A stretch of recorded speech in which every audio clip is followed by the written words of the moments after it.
Hello student, welcome to Equator IAS academy Dehradun. और इस topic में हम लोग जो आपका सीपीएफ का पेपर है उसका जो सेकंड पेपर है आपका, जिसमें क्या लिखा हुआ है, जनरल स्टडीज़ है, ऐसे और कॉम्प्रिहेंशन है, उसमें ये टॉपिक आपका एग्जाम में आ सकता है। और वो टॉपिक क्या है? Nuclear energy in India. ठीक है। और अगर हम बात करें इसी टॉपिक में आपके यूपीपीसीएस या यूपीएससी या आपका उत्तराखंड पीसीएस के भी मेंस के एग्जाम में ये टॉपिक आ सकता है लिखने के लिए। मेंस की बात कर रहा हूँ मैं।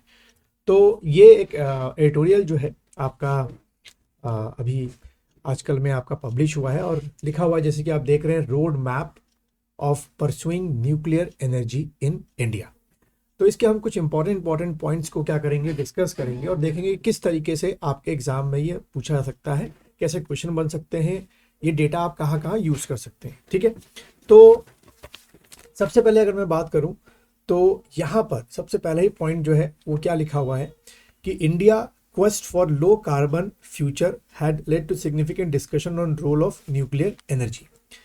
तो हमारा जो ऑब्जेक्टिव है वो इंडिया का इस समय, ठीक है, पहला आप फैक्ट समझ सकते हैं कि जो हमारा ऑब्जेक्टिव है वो है आपका लो कार्बन का जो हमारा ऑब्जेक्टिव है वो जो नॉन कन्वेंशनल एनर्जी सोर्सेज हैं उससे इतनी जल्दी पूरा ना होके, जैसे कि नॉन कन्वेंशनल का मतलब खास तौर पे मेन तौर पे आपका जैसे सोलर हो गया, विंड हो गया, उससे पूरा ना होके इस एडिटोरियल के थ्रू जो हमारी क्या है, न्यूक्लियर एनर्जी है, ठीक है, उसी से बहुत जल्दी जो है ये आपका जो कॉन्सेप्ट है वो हमारा पूरा हो सकता है।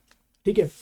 और इसी वजह से जो अभी हमारा यूनियन बजट आया हमारा, ठीक है, जो हमारा अभी का बजट आया 2025-26 का आपका जो बजट आपका आया, उसमें the government has what introduce a nuclear energy mission. क्या इंट्रोड्यूस किया? न्यूक्लियर एनर्जी मिशन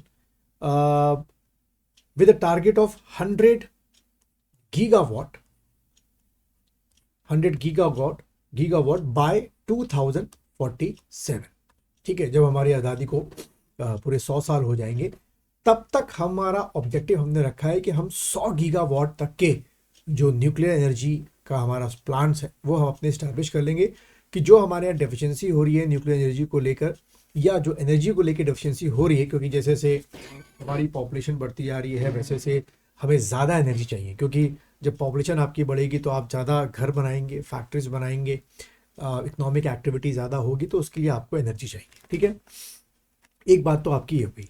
दूसरा, इसी वजह से इस टारगेट को पूरा करने के लिए जो हमारा एटॉमिक एनर्जी एक्ट है, ठीक है, एटॉमिक एनर्जी एक्ट, ठीक, एंड आपका उसके साथ है civil liability for nuclear damage. ठीक है, civil liability for nuclear damage जो है उस पे हम लोगों ने क्या किया है, यानी कि हमारे पार्लियामेंट ने क्या किया है, थोड़े से उसमें क्या किए हैं, अमेंडमेंट्स किए हैं, जिससे उसका उसका करने का लॉजिक क्या है, जिससे a greater private participation in our country in the field of nuclear energy. तो ये आप लिख कर आएंगे। ठीक है। और साथ ही साथ गवर्नमेंट ऑफ इंडिया ने 20,000 आपका जो करोड़ है, ठीक है, बहुत बड़ा आकर देखा जाए तो ये इनकम है, सॉरी मतलब ये अमाउंट है, 20,000 करोड़ जो है वो हमने किसके लिए रखा है? रिसर्च एंड डेवलपमेंट, R&D के लिए रखा है, in the initiative for small modular reactor. ये वर्ड आप बहुत आने वाले टाइम पे सुनेंगे, SMR। ठीक है। इसका फुल फॉर्म क्या हो गया? Small modular. ठीक है। क्योंकि हो सकता है कि ट्रांसफार्मर की तरह कुछ ऐसा रिएक्टर्स जो है वो आपके लगने शुरू है, तो small modular SMR modular reactor को इसमें R&D, ठीक है, ज़्यादा ज़्यादा इसको बढ़ाना। ठीक है। फिर अगला पॉइंट जो यहाँ पर लिखा हुआ है कि the upcoming world sustainable development summit, ठीक है, the upcoming world sustainable development summit, ये आपका 2025 में आपका होगा। World sustainable development summit is set to shape discussion on role of nuclear power in India energy transition. ठीक है। तो इसमें भी हम लोग इस बात को लेकर क्या करेंगे, अपनी बात रखेंगे। ठीक। फिर उसके बाद अगर हम इसी में एडिटोरियल में आगे चलें कि न्यूक्लियर पावर को या न्यूक्लियर रिएक्टर्स को हम लोग क्यों ज़्यादा वेटेज दे रहे हैं, क्योंकि it have a long operation life and lower life cycle emission, making them key for India's energy transition. Long operational life होते हैं, कई सालों तक आपके चलते हैं, मेंटेनेंस बहुत कम होता है, और जैसे लिखा है कि लोअर लाइफ साइकिल इमिशन होता है, इस वजह से इसको हम लोग ज़्यादा क्या कर रहे हैं, प्रमोट कर रहे हैं। ठीक है, और जैसे मैंने बताया शुरू में कि जो हमारा एटॉमिक एनर्जी एक्ट एंड आपका क्या civil liability of nuclear damage act is welcome step बताया जा रहा है by the private sector, and these law have this restricted private sector participation and foreign investment in nuclear energy. तो इसमें amendment करने से हमारे यहाँ क्या इंक्रीज होगा, प्राइवेट पार्टिसिपेशन इंक्रीज होगा, हमारे यहाँ न्यूक्लियर पावर में प्राइवेट इन्वेस्टमेंट जो है वो बहुत ज़्यादा अब आने वाले टाइम पे बढ़ेगा। फिर अगला पॉइंट लिखा हुआ है, public perception need to be addressed by the government.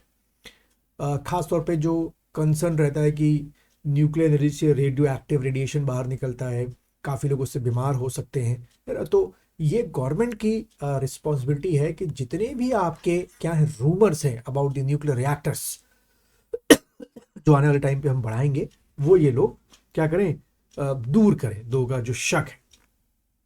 उसके बाद अगर हम ये 100 गीगावाट का जो टारगेट है 2047 तक पूरा कर लेते हैं, तो जो दूसरा हमने टारगेट रखा है अचीविंग नेट जीरो इमिशन, कौन सा टारगेट आपका, नेट जीरो इमिशन। ठीक है, नेट जीरो इमिशन का जो टारगेट रखा है बाय 2070, वो भी हम क्या कर लेंगे, फिर आराम से अचीव कर लेंगे। ठीक है, यहां पे लिखा हुआ है कि जो अभी करंट हमारी इंस्टॉल्ड कैपेसिटी है न्यूक्लियर एनर्जी की, वह है आपकी 8.2 गीगावाट। ठीक है, इसी को हम लोग 100 गीगावाट तक पहुंचाने की कोशिश कर रहे हैं। ठीक है, इसीलिए जो रिएक्टर्स हैं आपके, जैसे मैंने बताया कि आपका अभी कौन सा बताया था, मैं SMR बताया था। ठीक है, यानी कि स्मॉल मॉड्यूलर रिएक्टर, और उसके बाद आपका BSR, इसको बढ़ाने की कोशिश हो रही है, यानी कि भारत स्मॉल रिएक्टर्स। ठीक है, और तीसरा आपका थोरियम, क्योंकि थोरियम हमारे पास बहुत अच्छी अमाउंट पे है, तो थोरियम बेस्ड, ठीक है, थोरियम बेस्ड रिएक्टर, इनको भी बढ़ाने की हमारी बात चल रही है। ठीक है, और अगर सब कुछ चलता रहा और बाकी भी कंट्रीज़ ने हमारा साथ दिया, जैसे कि अमेरिका हो गया, यूरोपियन यूनियंस हमारी हो गई, तो हम इस SMR और BSR में बहुत ज़्यादा आगे तक बढ़ जाएंगे।